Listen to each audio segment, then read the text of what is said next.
spot. So much of this game is about leverage. We always talk about low man wins in the trenches. Well, it's like that in just about every position. And sometimes, if you lose that leverage and you're losing the battle, just jump up at the line of scrimmage and try and bat the ball away. And that's exactly what happened there. Nowhere to go here. He lost the football. And did the Jaguars come up with it? They did. All right, partner, the risk of piling on.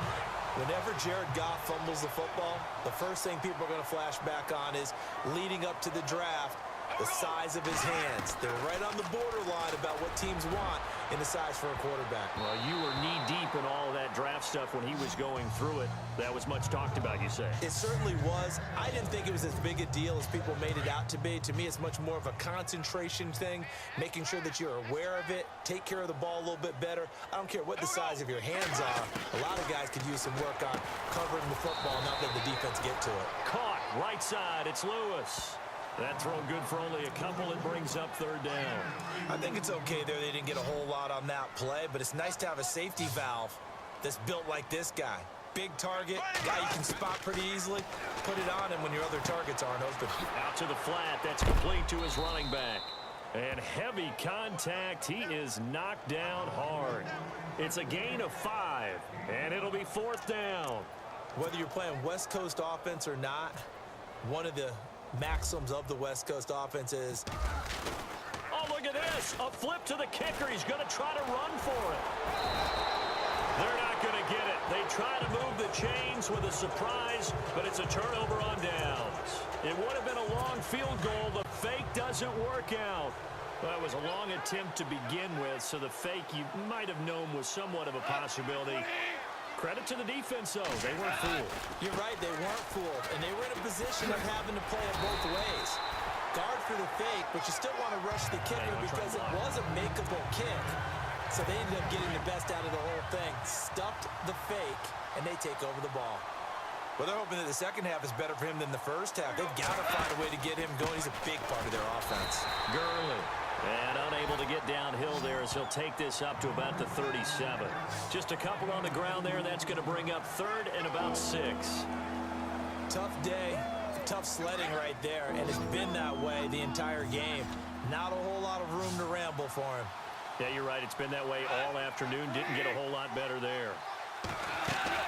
Throwing on third. Goff. And that is incomplete.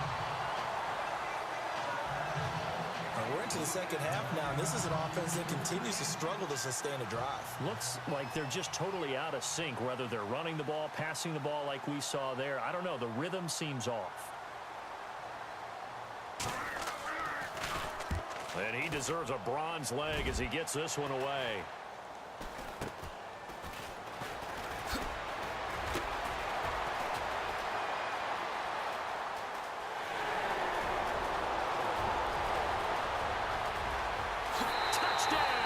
Jaguars. Marquise Lee, his second touchdown of the afternoon. And the Jaguars add 6 to their lead.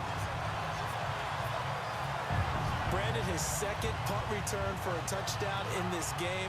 Well, where's Marvin? That's got to be somewhere near a record, right? Well, it ties the record, as you know. Been done 14 times coming into 2016. Hasn't been done since 2012 until that moment. And that'll increase their lead to 28.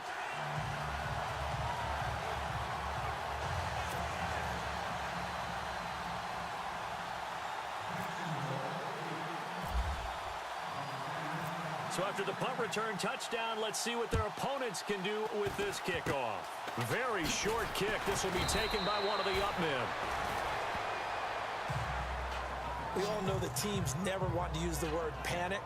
But if they expect to win this game, it has to start right here, right now. That return just set them up for points, and it needs to be a touchdown, not a field goal.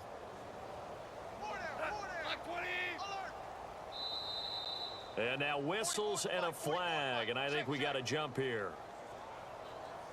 Encroachment defense.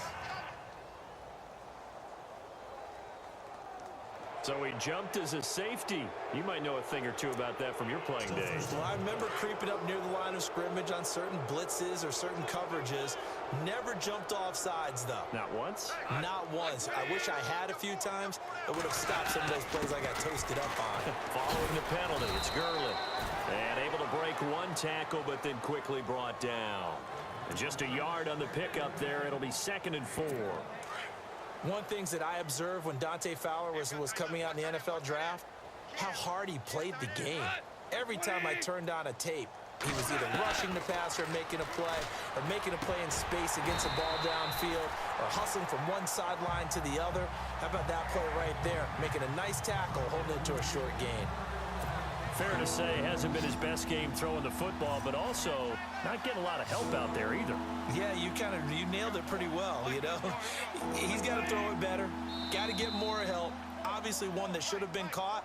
They've got to find a way to bring those two elements together so they can make some progress in this one. He moved from your former position senior year, strong safety. Yeah, sometimes they get you up near the line of scrimmage, or you're trying to time up a blitz. You've got to get it right, otherwise that flag comes out and you just cost your team some yardage. Now it's Gurley. And this has been a familiar sight all afternoon as they stop him behind the line.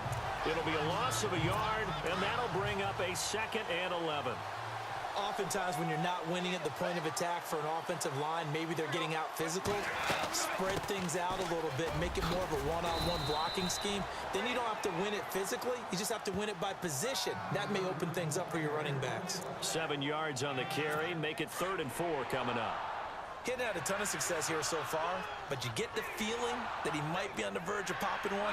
Yeah, even on that one, there was a little bit of a hole, but it closed there quickly at the end.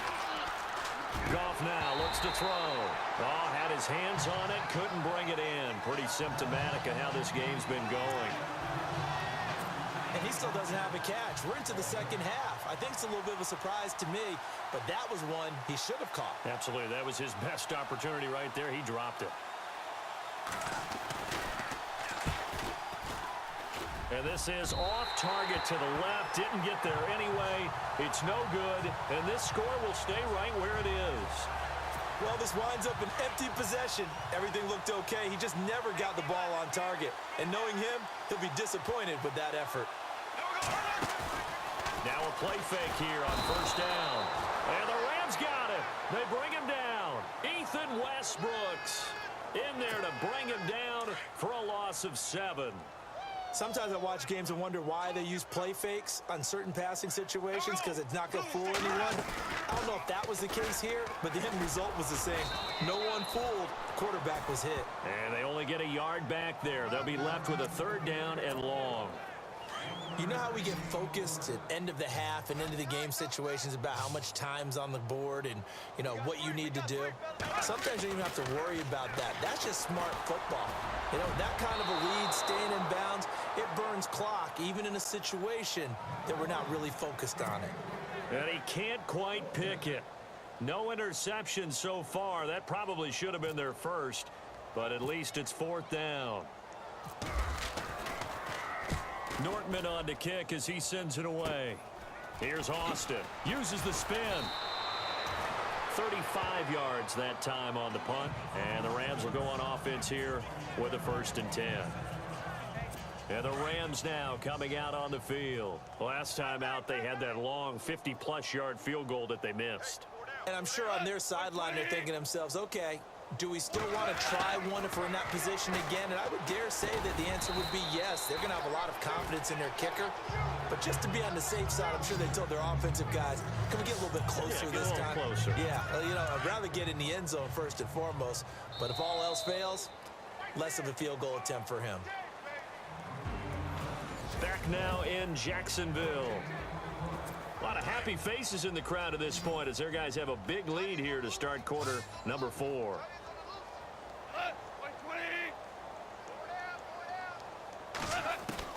To throw on 2nd down is gone.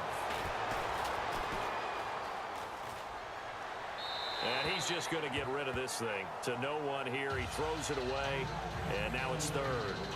Another wayward pass. You know, things started out poorly in this game, and to be frank, they just really haven't gotten much better. And all that does is embolden a secondary. They feel good about what's going on, and they just play better and better. From the gun on third down, Goff. He's going to find his man. That's Tavon Austin. And he's got enough for the first across midfield to the 48.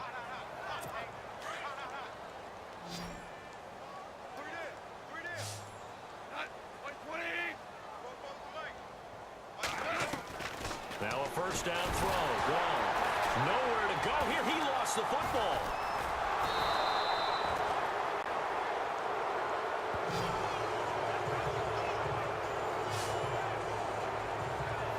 Plays like this where the ball comes free, it's often unusual for the team that lost it to get it back, because this is the quarterback. The ball gets away from him. Everyone else is trying to execute what they're supposed to do on offense. They're usually looking in the other direction, downfield, or have moved away from him. In this case, though, a teammate is able to come up with the ball. Now a draw as Goff gives to Gurley. And he's going to be run over. Hit hard as he'll be marked down. And they only get a yard back there. They'll be left with a third down and long. And the trend continues here in the fourth like it was in the first, second, and third. He's had nowhere to run. And you're probably thinking to yourself, why do they keep feeding him the football? Well, they trust him first and foremost. They do believe that over time he might actually pop one of these runs. But bottom line is, he takes care of the ball well for them, so they'll keep handing it to him. And that's caught inside the 30. And that one results in 35 yards. Great patience in the pocket. Of course, it's easy to be patient when the protection's good, and it was. Yeah, you got to pat those guys on the helmet and say thanks, because they gave him plenty of time to stay back there, survey the field. Nowhere to go here. He lost the football. And did the Jaguars come up with it? They did.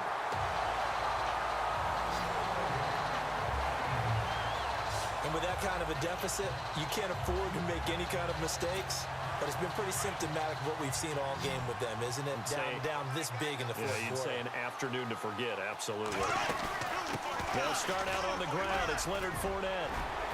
And getting this just shy of midfield, they'll spot it at the 49. 11 yards there for Jacksonville and a first down as well.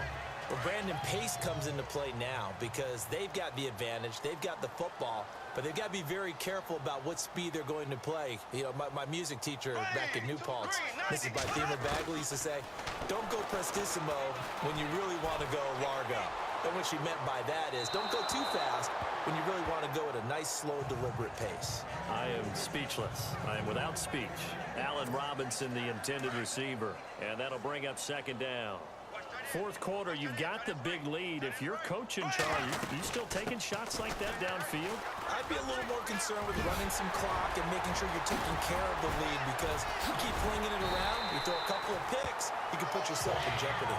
And he goes down, but not before getting this inside the 25. A big hitter there, a first down gain of 26 yards. But there's a reason he was the first running back taken. You saw the ability there, the ability to be physical and get downhill. And how about him breaking off a nice gain there? There's some Adrian Peterson comparisons out there now. That's high praise. Do you think that they're warranted? Running style, very similar. 10 more there and another first down. Well, partner, I know this type of running back. I mean, this size, this intensity usually gets better as the game goes on. I can just tell you from experience, the first few quarters, oh, you're eager. You come running up there. I'm going to tackle this guy. By the fourth quarter, you're coming up and thinking about it. And D-line wearing down fourth quarter. Yeah, that's not a guy they want to see consistently. He was looking for his tight end that time, Michael Rivera, and that'll bring up second down. I know our vantage point might be a little bit better way up here, but that looked like an ill-advised throw to me. I didn't see anything open, and this play just didn't look right from the beginning. It did not. I thought he might get outside and just chuck it away. Dangerous pass, incomplete. He's going to leave this for his running back. It's complete, and he'll go down here at the 12-yard line. He'll get a couple yards on that one, and just like that, it's third down.